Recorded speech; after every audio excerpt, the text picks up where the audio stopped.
Chaos is not a pit. Chaos is a ladder. In 1520, a blacksmith's son from the slums of Putney walked into the court of Henry VIII, the most powerful king in Europe. He did not fight his way to the top. He watched, he listened, and waited for the moment when chaos would open the door. That moment came in 1530. The king's most powerful minister, Cardinal Wolsey, had failed to get Henry his divorce from Catherine of Aragon. The Pope refused. Wolsey fell, and every man who served him ran. But one man walked straight to the king, Thomas Cromwell, and said 4 words that changed England forever. You don't need Rome. Henry VIII had been trapped by the Pope for years, unable to divorce, unable to remarry. Cromwell offered him a revolution. Make the king the head of his own church. Seize the monasteries, their land, their gold, their power. Henry said yes. During the 1530s, he built what no king had ever had before, a network of spies that reached into every institution, every noble house across all of England. Cromwell was everyone's friend and everyone's enemy. He used Thomas More's own silence to condemn him. Then came Anne Boleyn. Anne Boleyn was the woman Henry VIII had torn England from Rome to marry. She gave him a daughter, not the son he needed. She lost a boy in January 1536. Henry was done. She was blocking the monastery gold he had promised the crown. She had been his ally. She had become his obstacle. He built the case: adultery with 5 men, incest with her own brother. 3/4 of the dates were impossible. One witness confessed under torture. May 19th, 1536. Anne Boleyn was executed.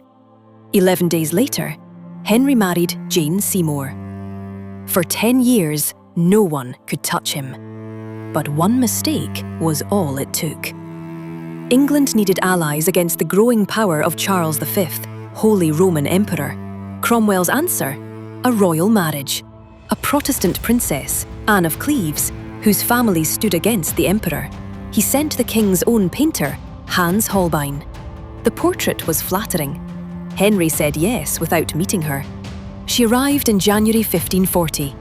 Henry rode to meet her in disguise, a romantic English tradition she had never heard of. She did not recognize him. He told Cromwell, "I liked her before. Not well, but now I like her much worse."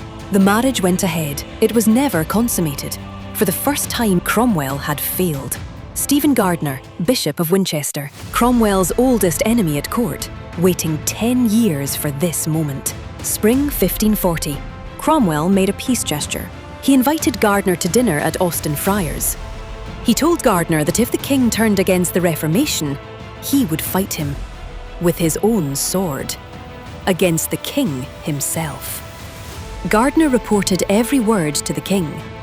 Then Risley, his own secretary, the man he had built from nothing, he told Henry that Cromwell had been speaking of the king's impotence with Anne of Cleves.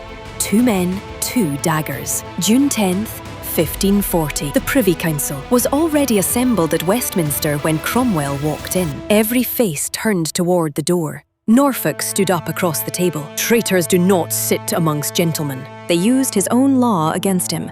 On July 28th, 1,000 soldiers marched him through the streets of London. The people lined the route. Not to mock him, he had come from them.